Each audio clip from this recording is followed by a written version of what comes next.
बिस्मिल्लाहिर्रहमानिर्रहीम। अस्सलाम वालेकुम नाज़रीन, मैं हूँ साकिब बशीर। आज आपके सामने तीन खबरें जो है वो मैं लेकर आया हूँ। बात करेंगे सबसे पहले फैसल वाडा तौहीन अदालत केस की, जिसमें फैसल वाडा ने सुप्रीम कोर्ट के जजेस और हाई कोर्ट के जजेस के हवाले से गुफ्तगू की थी, जिसको सुप्रीम कोर्ट ने तौहीन अदालत के जुमरे में लाया था और शोकाज नोटिस जारी किया था। आज इसकी अहम समाअत सुप्रीम कोर्ट ऑफ पाकिस्तान में हुई है, उसका अहवाल आपके सामने रखेंगे कि ये समाअत कहाँ से शुरू हुई है और कहाँ जो है वो पहुंच चुकी है। एक नया रास्ता और नया मोड़ जो है वो इसमें आ चुका है। एक तो इस पे बात करेंगे, इसके अलावा नैब मुतहरिक हो गया है इमरान खान, उनके खिलाफ एक दफ़ा फिर क्या नैब ने नई कार्रवाई की है उससे मुतल्लिक आपको आगाह करेंगे। और तीसरा हमारा मौजू होगा जो 9 मई के मुकदमात हैं जिनमें इमरान खान जमानत कबल अज गिरफ्तारी पे हैं, उनकी जमानत कबल अज गिरफ्तारी की जो दरखास्तें हैं उन पर आज लाहौर हाई कोर्ट में समाअत हुई है। इसका कितना गहरा ताल्लुक है कि कल अगर 10 जुलाई तक उनको जब रिहाई हो जाती है तो इस दरखास्त का कितना गहरा ताल्लुक हो सकता है मुमकिन तौर पर, और पीटीआई के वकला की जानिब से क्यों जो है वो इसमें वो नहीं किया जा रहा जो उनको करना चाहिए। मेरी नज़र में ये तीन मुख्तलिफ मौज़ूआत हैं, इस पर हम जो है वो बात करेंगे। सबसे पहले हम शुरू करते हैं फैसल वाडा तौहीन अदालत केस से। फैसल वाडा और मुस्तफ़ा कमाल MKM के जो है वो MNA है और फैसल वाडा आज़ाद सेनेटर है। और फैसल वाडा ने पिछले दिनों बहुत ही भारी भरकम प्रेस कॉन्फ्रेंस की थी, फिर उसी रोज़ को या अगले दिन मुस्तफ़ा कमाल ने भी प्रेस कॉन्फ्रेंस की, जिसके बाद सुप्रीम कोर्ट में समाअत हुई और फैसल वाडा ने जो है वो फुटबॉल बनाने की बात की और बड़ी सख्त लैंग्वेज इस्तेमाल की। नेशनल प्रेस क्लब में उनकी प्रेस कॉन्फ्रेंस थी, जिसके बाद सुप्रीम कोर्ट ने सो फोटो लिया, वो आए, जवाब दिया। मुस्तफ़ा कमाल ने अनकंडीशनल अपॉलॉजी की, फिर टीवी पे जाकर अनकंडीशनल अपॉलॉजी की और उसके बाद फैसल वाडा ने भी अनकंडीशनल अपॉलॉजी आज कर ली। मतलब आज की समाअत से पहले वो जवाब जमा करवाया, उन्होंने अनकंडीशनल अपॉलॉजी कर ली और अदालत के रहमो करम को खुद पे छोड़ दिया कि मैं गैर मशरूत माफ़ी मांगता हूँ, और उनकी गैर मशरूत माफ़ी एक्सेप्ट भी कर ली सुप्रीम कोर्ट ऑफ पाकिस्तान ने, और मुस्तफ़ा कमाल की जो है वो माफ़ी भी एक्सेप्ट जो है वो कर ली।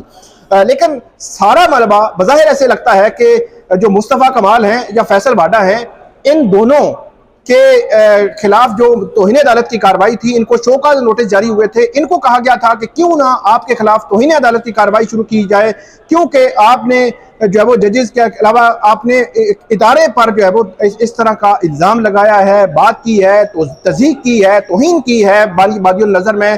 तो उनको जो शोकाज नोटिस जारी हुए थे उनसे तो सुप्रीम कोर्ट ने वापस ले लिए हैं, लेकिन वही शोकाज नोटिस 34 जो मीडिया चैनल्स हैं, जो प्राइवेट चैनल्स हैं, उनको दे दिए हैं और उनको कहा गया है कि क्यों ना आपके खिलाफ तौहीन अदालत की कार्रवाई शुरू की जाए।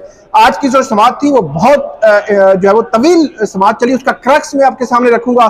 एक तो इस्लामिक पॉइंट ऑफ व्यू से जो है वो हाफिज अरफात एडवोकेट जो सुप्रीम कोर्ट है, उन्होंने अदालत को असिस्ट किया कि जब खबर आपके पास आती है तो उस खबर को तस्दीक के बगैर चलाना या दूसरों की गीबत करना, और इस हवाले से कुरान और हदीस से उन्होंने अदालत की मुआवनत की, क्योंकि चीफ जस्टिस ने क्या रखा था इसमें, चीफ जस्टिस काजी फाइज ईसा, नईम अख्तर अफगान और जो जस्टिस अकील अब्बासी हैं, 3 जजेस पर मुश्तमिल ये बेंच समाअत कर रहा था। फैसल सिद्दीकी जो है वो जो PBA है, पाकिस्तान ब्रॉडकास्टर्स एसोसिएशन, जो टीवी चैनल्स की नुमाइंदा तंजीम है, उस एसोसिएशन की तरफ से फैसल सिद्दीकी थे और 24 या 26 जो टीवी चैनल्स हैं उनकी जानिब से वो अदालत के सामने पेश हुए थे। 8 या 10 जो टीवी चैनल्स हैं उनके नुमाइंदे ना उनके वकील जो है वो पेश हुए, लेकिन तमाम को तौहीन अदालत के नोटिस जारी कर दिए गए हैं।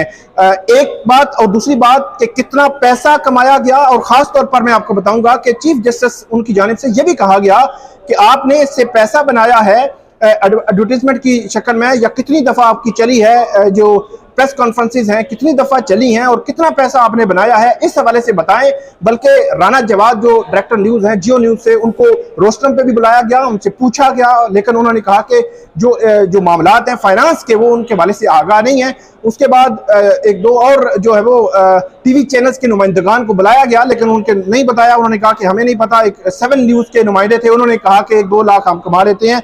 तो जो जियो है उनकी जानिब से कहा गया कि 1 मिनट में उनका कमर्शियल टाइम जो 2 लाख का है, तो ये बताया गया। लेकिन सुप्रीम कोर्ट ने उनसे ये भी पता किया है कि आपने पैसे कितने कमाए हैं। मतलब ये एक एंगल ये भी है, और एक एंगल ये भी है कि क्या प्रेस कॉन्फ्रेंस लाइव दिखा सकते हैं, फिर एक चीज और बताई गई है कि आप जो freedom of expression, freedom of press, वो कितनी है और क्या अब्सोल्यूट है फ्रीडम ऑफ जो एक्सप्रेशन है या फ्रीडम ऑफ प्रेस है, उसके हवाले से भी बात हुई है। और आज के जजेस के रिमार्क्स जो है वो बड़े अहम थे, लेकिन ऐसे लगता है कि आइंदा समात पर कुछ नया जो है वो हो सकता है। आज की समात में जो चीजें सामने आई, वो एक तो जो 24 26 जो टीवी चैनल्स थे, फैसल सिद्दीकी ने जो जवाब जमा करवाया था, उस जवाब के हवाले से चीफ जस्टिस ने यह कहा कि किसी भी टीवी चैनल के नुमाइंदे के दस्तखत उस पर मौजूद नहीं है।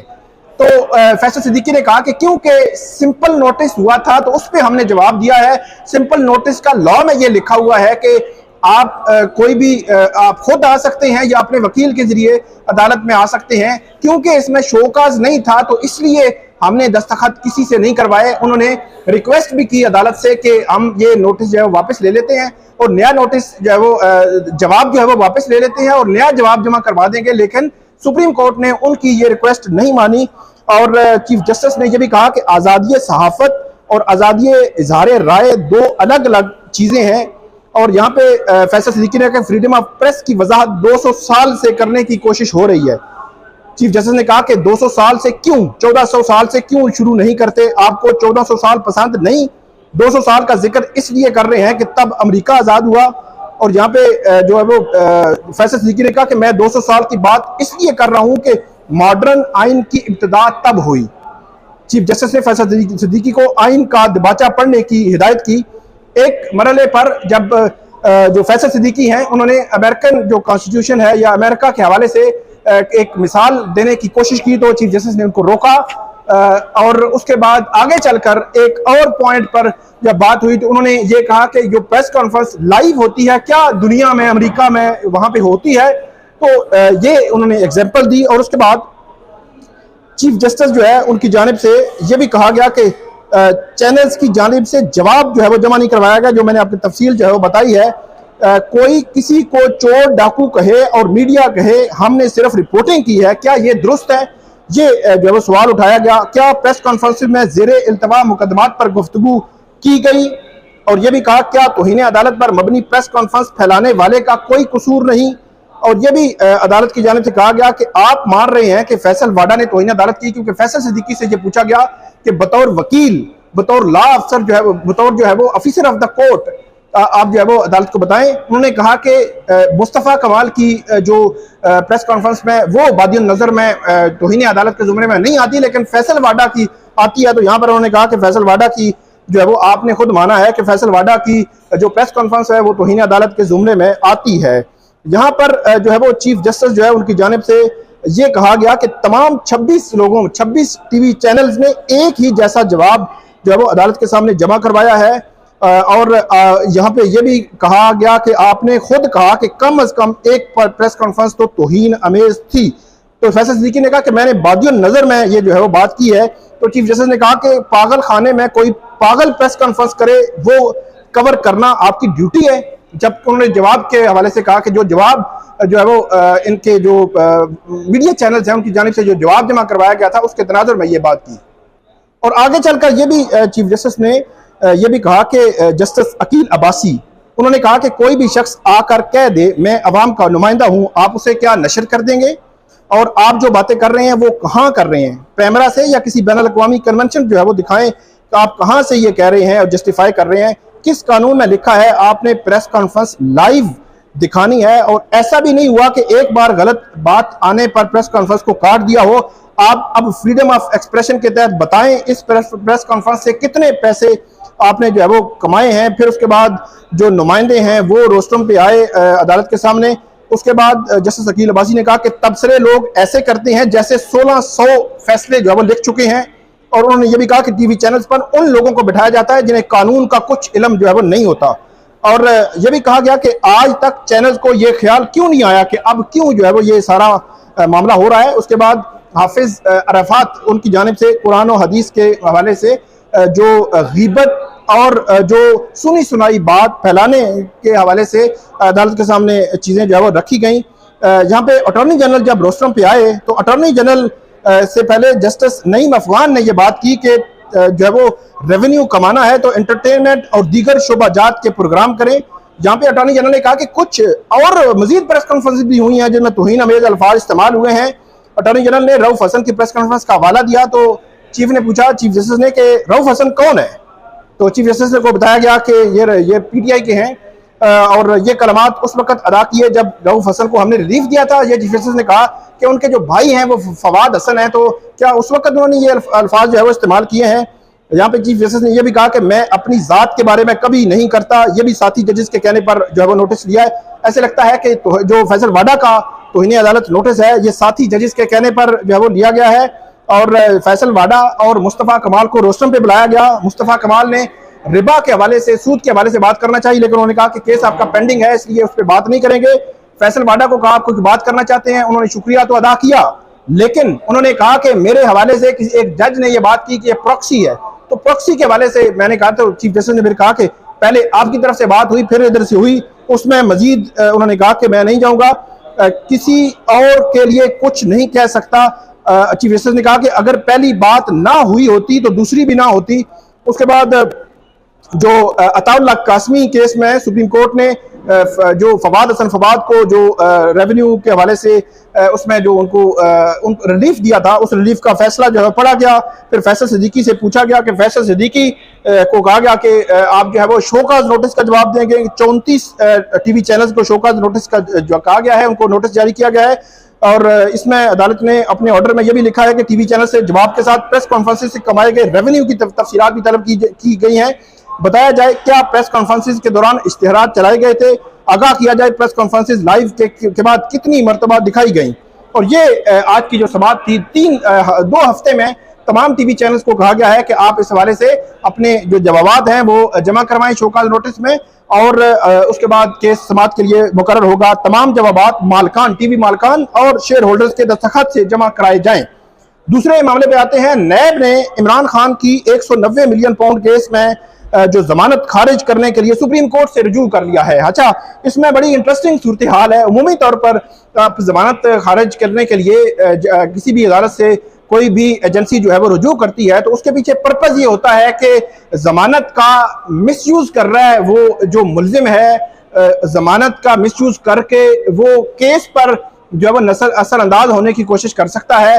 तो लेकिन फैक्चुअल और एक्चुअल जो पोजीशन है वो ये है कि इमरान खान 5 अगस्त से अडयाला जेल में कैद हैं। पहले वो थे अटक जेल में, उसके बाद अडयाला जेल में आ गए और 5 अगस्त से लेकर ऑनवर्ड मतलब आज तक वो अडयाला जेल में है। और इमरान खान की जो जमानत है ये मिड मई में हुई थी।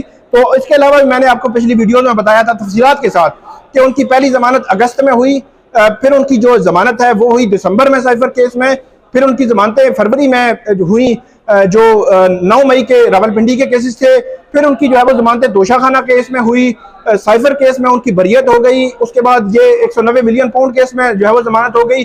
तकरीबन कोई 8-10 केसेस इस्लामाबाद की डिस्ट्रिक्ट कचहरी के हैं जहां से वो बरी हुए हैं। 144 दफा 144 के वो एक रूटीन के केसेस थे कि जो भी केस इस्लामाबाद में जो भी एक्टिविटी होती थी, जो भी मामला होता था, एहतियाज होता था, पीटीआई के तमाम जो है वो रहनुमाओं के खिलाफ जो है वो मुकदमा दर्ज कर लिया था। तो बेशक वो वहां पे था, मौजूद था या नहीं था, तो इमरान खान जो है उनको भी टॉप पे रखा जाता था। तो इसलिए पुलिस के पास कोई उसका जवाब और पुलिस के पास कोई सबूत तो था नहीं, तो इसलिए उसके उन केसेस में इमरान खान की बरियत भी हो गई। फिर मिड मई में 190 मिलियन पाउंड केस में उनकी जमानत भी हो गई इमरान खान साहब की।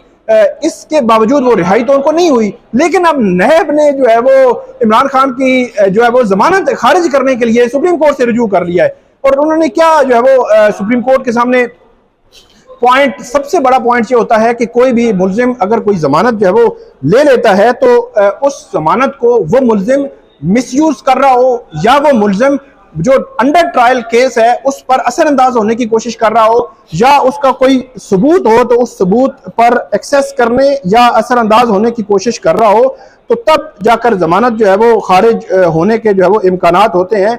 लेकिन हैरान कुन तौर पर नैब ने इस अहम जो है वो केस में सुप्रीम कोर्ट से रुजू कर लिया है और सुप्रीम कोर्ट को ये कहा है कि इमरान खान की 190 मिलियन पाउंड केस में जो जमानत हुई है उस जमानत को खारिज किया जाए। और इसमें 14 मई को इस्लामाबाद हाई कोर्ट ने उनकी जो है वह जमानत दी थी, जिसके बाद उनको रिहा तो नहीं किया गया लेकिन उनके मुचलके जो है वो रिहाई के जमा हो गए थे। बहरहाल अब देखते हैं कि सुप्रीम कोर्ट इस मामले को किस तरफ लेकर जाती है। तीसरा जो मामला है हमारा इस के हवाले से आज की वीडियो में, वो है जो लाहौर की इंसदाद दहशतगर्दी अदालत है, वहाँ पे जना हाउस हमला, अस्करी टावर हमला और थाना शादमान के आतिश नज़ जो है वो उसके नज़दीक जो है वो आतिशजदगी जो हुई थी, उनसे मुतल्लिक जो मुकदमात हैं उसमें इमरान खान की जो अबूरी जमानतें हैं उन पर जो है वो समाअत हुई है। अदालत ने, जो इंसदादी दहशतगर्दी अदालत लाहौर की अदालत है, उसने इन तीन मुकदमात में अबूरी जमानत में 5 जुलाई तक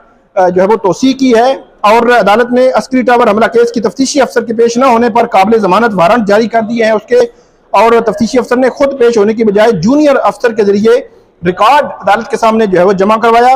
अदालत ने तफ्तीशी अफसर की गैर हाजिरी पर बरहमी का इजहार किया और इंसदाद दहशतगर्दी अदालत के एडमिन जज खालिद अरशद ने समाअत की इस केस की, और अदालत ने इमरान खान की अडियाला जेल से वीडियो लिंक पर हाजिरी मुकम्मल कराने का हुक्म दिया, और बानी पीटीआई की जेल से वीडियो लिंक पर हाजिरी मुकम्मल नहीं हो सकी। अच्छा, ये जो हाजिरी मुकम्मल ना होने वाला मामला है, एक तो इमरान खान के केसेस हैं लाहौर की अदालतों में, इंसदाद दहशतगर्दी अदालत में, दीगर अदालतों में, और कुछ उनके केसेस इस्लामाबाद के भी हैं।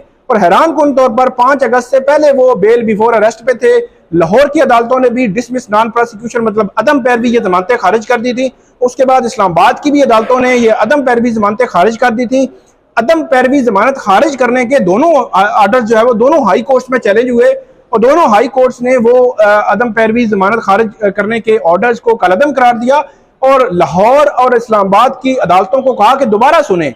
अब तब से लेकर ये अक्टूबर की बात है, अक्टूबर, नवंबर और दिसंबर और 6 माह, जून, 9 माह हो गए हैं। 9 माह से इमरान खान की न फिजिकल हाजिरी तो यकीनी बनाई नहीं जा सकती, क्योंकि सिक्योरिटी के हवाले से बताया जाता है कि सिक्योरिटी पर्पज है, लेकिन वीडियो लिंक हाजिरी ना तो सुपरिटेंडेंट अडियाला जेल यकीनी बना सके हैं, और ना ही जो अदालतें हैं, सेशन कोर्ट है, स्पेशल कोर्ट है, कभी नोटिस करते हैं, कभी जो है वो उसका इंटरनेट नहीं है, वीडियो लिंक में मसला है, कभी वो उसके ऑर्डर को फॉलो नहीं करता। और इस एक्ट को जो पीटीआई के वकला हैं उन्होंने ना लाहौर हाई कोर्ट, ना इस्लामाबाद हाई कोर्ट में उस तरह चैलेंज भी नहीं किया। कम से कम ये डायरेक्टली चैलेंज करते हैं कि हमारी हाजिरी यकीनी बनाई जाए।